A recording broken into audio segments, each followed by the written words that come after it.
এইখন কিহৰ চব্জি ধৰিব পাৰিছেনে বাৰু? আৰু যদি পাৰিছে কমেণ্ট এটা কৰিবচোন দেই, কিহৰ চব্জি। মই বাৰু ৰেচিপিটো দিছোঁৱেই, আগলৈ চালেই গম পাব। তাৰ আগতেই আপোনালোক সকলোকে মোৰ চেনেললৈ পুনৰবাৰ স্বাগতম জনাইছোঁ। আশা কৰোঁ ভালে আছে, আৰু নতুনসকলে প্লিজ চেনেলটো ছাবস্ক্ৰাইব কৰি দিব। আৰু আজি মই জিকাৰ এটা ৰেচিপি আপোনালোকলৈ আগবঢ়াবলৈ লৈছোঁ।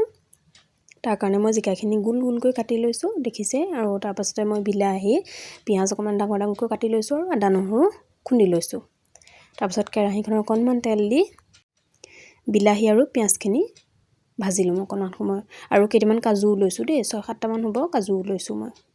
আচলতে কি জানে, মাছ মাংস হ'লেহে যে স্পেচিয়েল হয় তেনেকুৱা নহয়, হয় নহয় কওকচোন বাৰু? মোৰ মতে কিন্তু সেইটোৱে, সাধাৰণ বস্তুবোৰ স্পেচিয়েল কৰি আচলতে আমি বনাই খাব পাৰোঁ। এইখিনি মই ভাজি ল'ম, আৰু লগত মই অকণমান নিমখো দিছোঁ।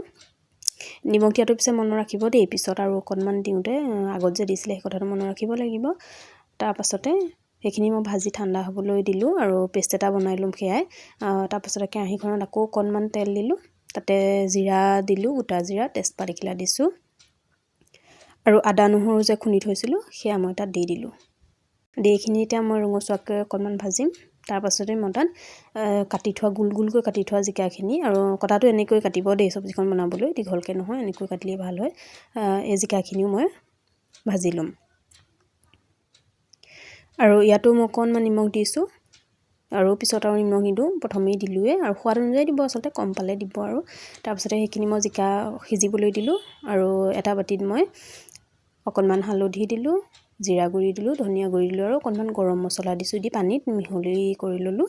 তাৰপাছতে এই জিকাখিনি সিজি যে আছিলে কেৰাহীত, তাতে মই মছলাৰ পেষ্টটো দি দিছোঁ, আৰু অকণমান পানীও দি দিছোঁ। দি এইখিনি মই অলপ সময় সিজিবলৈ দিম এতিয়া।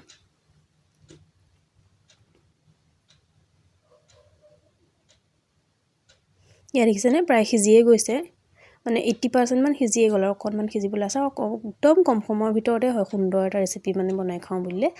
তাৰপাছতে জিকাখিনি যেতিয়া অলপ সিজিলে, তেতিয়া মই তাত বিলাহী, পিঁয়াজ, কাজুৰ যিটো পেষ্ট আছিলে সেইটো মই তাত দি দিলোঁ।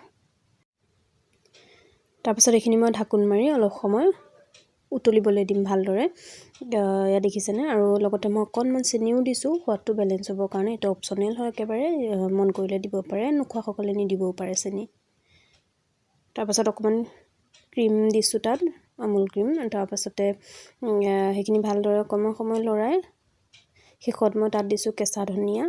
আৰু এনেকৈ যদি ৰান্ধে নহয়, তেতিয়া মানে জিকা নোখোৱাসকলেও খাব, ইমান টেষ্টি হয় খাবলৈ। আৰু ঠাণ্ডা বতৰত আচলতে গৰমে গৰমে এনেকৈ খাবলৈ বিৰাট ধুনীয়া হয়। ৰুটিৰ লগতেই হওক, বা পৰঠাৰ লগতেই হওক, বা ভাতৰ লগতেই হওক, যেনেকৈ হওক নিজৰ ইচ্ছা, আৰু কিন্তু খাবলৈ বহুত ধুনীয়া। আৰু ইয়াতে অকণমান জ্বলা দিলেতো আৰু ভাল হয়। মই বাৰু জ্বলাটো বৰকৈ ব্যৱহাৰ নকৰোঁ, কিন্তু জ্বলা দিলে আৰু ভাল হ'ব।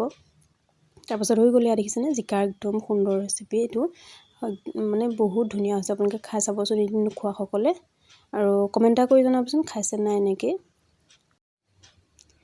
আজিৰ ভিডিঅ'টো ইমানেই আছিলে, আৰু আকৌ আহিম এটা নতুন ভিডিঅ'ৰ সৈতে আপোনালোকৰ মাজলৈ। আজিলৈ আহোঁ দেই, ধন্যবাদ, আৰু চেনেলটো প্লিজ ছাবস্ক্ৰাইব কৰি দিব।